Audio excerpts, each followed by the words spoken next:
कांग्रेस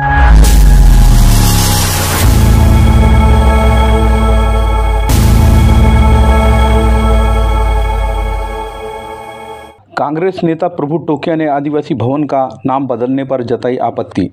दादरा नगर हवेली के युवा आदिवासी कांग्रेसी नेता प्रभु टोकिया ने आदिवासी विकास संगठन द्वारा बनाए गए सिलवासा स्थित आदिवासी भवन का नाम बदलकर एकलव्य भवन कर देने पर घनघोर आपत्ति जताई। प्रभु टोकिया ने इस संदर्भ में प्रशासनिक अधिकारियों को पत्र लिखे और विभिन्न प्लेटफार्मों पर भी अपनी आपत्ति जताई।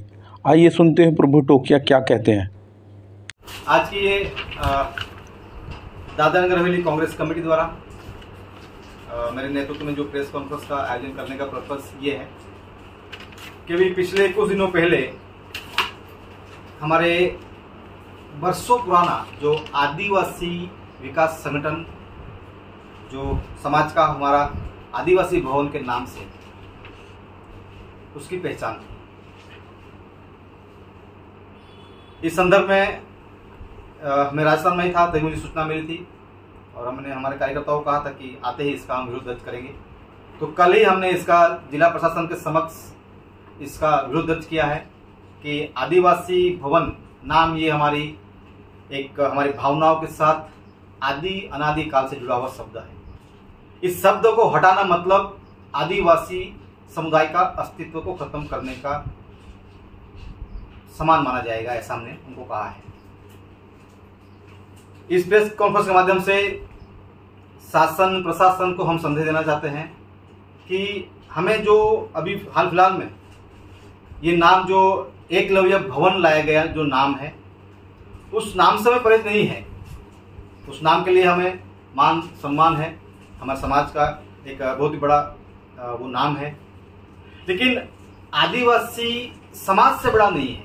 एक व्यक्ति विशेष का नाम, जब आदिवासी शब्द आता है तो पूरे समाज, समस्त समाज को लेकर, सर्व आदिवासी समाज को लेकर बात आती है, लेकिन उसको चेंज करके एकलव्य भवन जो रखा गया है उसका हमारा विरोध है।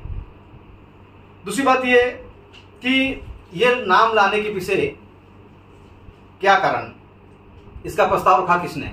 आदिवासी भवन, आदिवासी विकास संगठन में जो पिछले 3, 4, 5, 6 महीने जो चल रहा है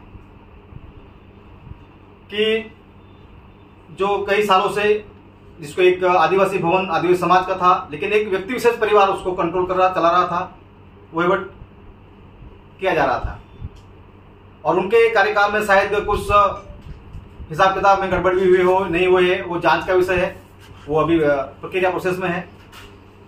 तो यहां तक तो हमने ठीक था कि भाई चल कुछ उसमें हिसाब किताब में गड़बड़ी हुई है और कार्यवाही चल रही है और जो बॉडी है उसको डिस्क्वालीफाइड करके प्रशासन ने ताबे में ले लिया, वहां तक तो ठीक था। लेकिन ये जो प्रशासन ने ताबे में लेने के बाद अचानक से नाम चेंज करने का जो डिसीजन लिया है उसके खिलाफ है हम एज अ आदिवासी लीडर के तौर पर, आदिवासी समाज का एक जागरूक युवा होने के नाते मैं एक राष्ट्रीय पार्टी से जुड़ा भी हूं, तो इसका हम स्पष्ट ही इसका विरोध दर्ज कर रहे हैं। विरोध दर्ज करने के पीछे सबसे बड़ा रीजन ये है, आदिवासी विकास संगठन, आदिवासी भवन किसी की प्रशासनिक अधिकारियों की या जिला प्रशासन के या प्रदेश प्रशासन का मालिक का नहीं है। आदिवासी भवन बनाने में प्रशासन का 1% भी रोल नहीं है। ठीक है, वो गवर्नमेंट की जमीन है, गवर्नमेंट की जमीन है मतलब प्रशासन की जमीन नहीं, वो भारत सरकार की जमीन है। उस जमीन पर आदिवासियों के उत्थान के लिए भवन जो बना, आदिवासी भवन जो बनाया गया, उस भवन का नाम अचानक से चेंज करने के विषय प्रशासन का रीजन क्या? जब भी यहाँ पर इस आदिवासी भवन का एक किसी का हमने प्रशासन ताबे में लिया है, तो हम ये यहाँ पर ये भी कह रहे हैं कि भाई आपने ताबे में लिया, उसका वहीवट करने के लिए लिया, ठीक, वो मैनेज नहीं कर पा रहे हैं और जो कुछ कानूनी प्रक्रिया चल रही इसलिए जिला प्रशासन ताबे में ले लिया है, वहां तो ठीक था फिर। लेकिन उसके बाद जो प्रशासन अपने मनमानी और तानाशाही के तरीके से आदिवासी भवन में जो प्रशासन चाहेगा वो करेगा, ऐसा है तो ये बिल्कुल गलत है। प्रशासन पिछले 70-75 साल में हम देख रहे हैं, प्रशासन को इतना आदिवासी से लगा होता तो पूरा प्रशासन उनके ताबे में है। आज भी रोड, लाइट, पानी जैसी जो मूलभूत सुविधा से आदिवासी वंचित है।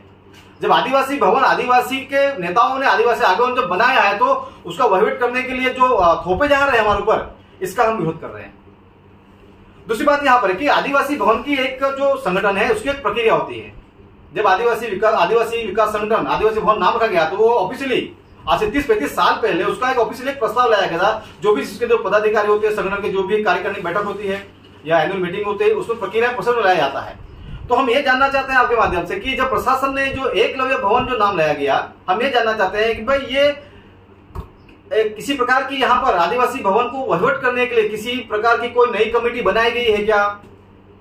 अगर कमेटी नहीं बनाई गई है तो फिर ये प्रस्ताव कहां से लाया गया, कौन लाया प्रस्ताव? जो बिना प्रस्ताव से चीज लाई गई है, प्रशासनिक अधिकारी को जो मन में आ गया वो ठप्पा लगा दिया, तो उसका बिल्कुल हम विरोध करते हैं। हम आपके माध्यम से प्रशासन को ये कहना चाहते हैं कि आदिवासी भवन आदिवासी विकास संगठन जो नाम अभी चेंज किया है, हम ये चाहते हैं कि आदिवासी भवन ही नाम रखा जाए, क्योंकि आदिवासी भवन हमारी पहचान है। आदिवासी शब्द, जब आदिवासी शब्द आता है तो आदि अनादि काल से रहने वाला इस भूतल का प्रथम बीज कहा जाता है, प्रथम नागरिक कहा जाता है। जब ये शब्द हमारी भावना से जुड़ा हुआ है, हमारी आत्मा से जुड़ा हुआ है, ऐसे शब्दों को हटाकर एक व्यक्ति विशेष का नाम लाकर आदिवासी शब्द को खत्म करना, मतलब हमें कहीं न कहीं ऐसी आशंका हो रही है कि आदिवासी भवन को नगर पालिका विस्तार में आदिवासी भवन जैसे शब्द को इनको मुझे ऐसा लग रहा है कि प्रशासन को ये नाम पसंद नहीं है, या इस नाम से इनको तकलीफ है आदिवासी शब्द। क्योंकि ये जो हाल फिलहाल जो वर्तमान में जो बीजेपी सरकार जो बैठी है, ये जो गोडसे की विचारधारा वाले जो लोग बैठे हैं, वो आदिवासियों को ज्यादातर वनवासी कहते हैं। आदिवासी शब्द से उनको परहेज है। हमें ऐसा लग रहा है कि ये बीजेपी और प्रशासन ने मिलकर जानबूझकर हमारे ऊपर ये जो नाम थोपने का काम किया है, इसका हम विरोध कर रहे हैं। आपके चैनल के माध्यम से हम प्रशासन को ये कहना चाहते हैं कि आदिवासी भवन का नाम आदिवासी भवन ही रखा जाए। ये हमारी समस्त आदिवासी समाज की ओर से मांग है। दूसरी बात कि अभी जिला प्रशासन के ताबे में चल रहा है, हम आपके माध्यम से ये भी कह रहे हैं कि तत्काल एक नई समिति बनाई जाए और आदिवासी भवन का वहीवट करने के लिए वो जो हमारे 220 पंचायत में 7 कम्युनिटी है, पढ़े लिखे बुद्धिजीवी अच्छा एक वर्ग है, तमाम लोगों को फाइंड आउट करके और जो सामाजिक क्षेत्र में कार्यरत है, ऐसे लोगों को इसमें एक कमेटी बनाकर प्रशासन हमारे लोगों को ये आदिवासी भवन ताबे में दिया जाए, ताकि हमारे लोग तय करें कि आदिवासी भवन से आदिवासी समाज के लिए क्या उत्थान करना है, क्या विकास करना है, किस